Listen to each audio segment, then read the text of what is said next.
آج میں ایک ایسے مرد مجاہد کے بارے میں بات کرنے آیا ہوں کہ جس کا نام آتے ہی کفر کے اعمال لرز جاتے ہیں، کفر کی تمام صفوں کے اندر زلزلہ برپا ہو جاتا ہے، بجلی کی طرح ٹوٹ پڑے جو صف کفار، شجاعت کا ہے وہ طوفان، سعد بن خادم حسین۔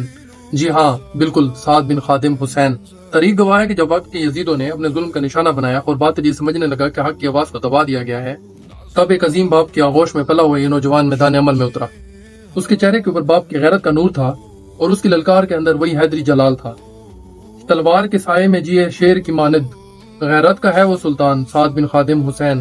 ذرا اپنی سوچ کو اس لمحے کے اوپر لے جائیں جب آپ کا سایہ بھی آپ کا ساتھ چھوڑ جاتا ہے۔ ذرا اپنے دل کے اوپر ہاتھ رکھ کے سوچو کہ وہ مرد مجاہد قید تنہائی کاٹ رہا ہے، گمنام جیلیں کاٹ رہا ہے۔ کسی کو نہیں پتا کہ وہ اس وقت کہاں پر ہے، کون سی تکلیف میں ہے، کون سی مشکلات میں ہے۔ سن لو اے وقت کے فرعونو، تم اسے قید تو کر سکتے ہو، اس کی فکر، اس کے نظریے کو کبھی بھی تم ختم نہیں کر سکتے، اس کی سوچ کو تم کبھی بھی ختم نہیں کر سکتے، اس کا وہ جذبہ جو نظام مصطفیٰ صلی اللہ علیہ وسلم کے لیے ہے، تم اس کو کبھی بھی ختم نہیں کر سکتے۔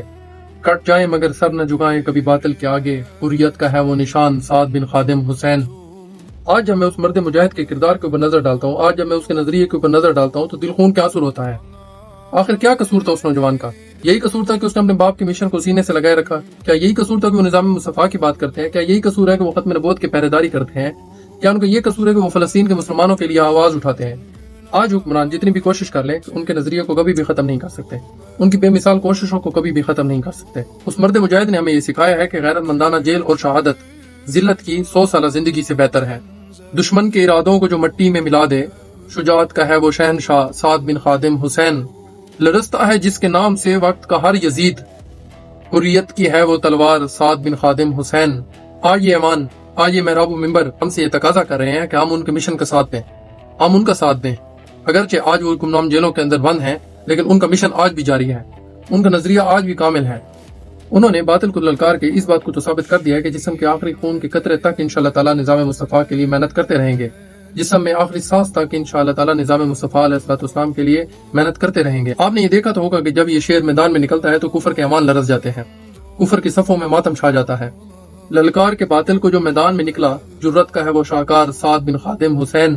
آج ہماری آنکھیں ترس رہی ہیں ان کے ایک دیدار کرنے کو، ہمارے سینے غم اور تڑپ سے لبریز ہیں، لیکن ہم عزم کرتے ہیں کہ ہم اس کے مشن کو کبھی نہیں چھوڑیں گے، کہ ہم نظام مصطفیٰ صلی اللہ علیہ وسلم کے پرچم کو ہمیشہ بلند رکھیں گے۔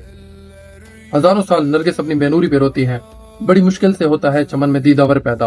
اللہ تعالیٰ سے دعا ہے کہ اللہ تعالیٰ ہمارے قائد کو ہمیشہ سلامت رکھے، اللہ تعالیٰ ان کو جلد و جلد بعزت رہائی عطا فرمائے۔ جن لوگوں نے ہمارے قائد کے اوپر ظلم کیا، اللہ تعالیٰ ان کو نصف و نبود فرمائے۔ اللہ تعالیٰ سے دعا ہے کہ اللہ تعالیٰ اس ملک کے اندر نظام مصطفیٰ ہمارے قائد کی ہر مشکلات کو دور فرمائے۔ آمین ثم آمین۔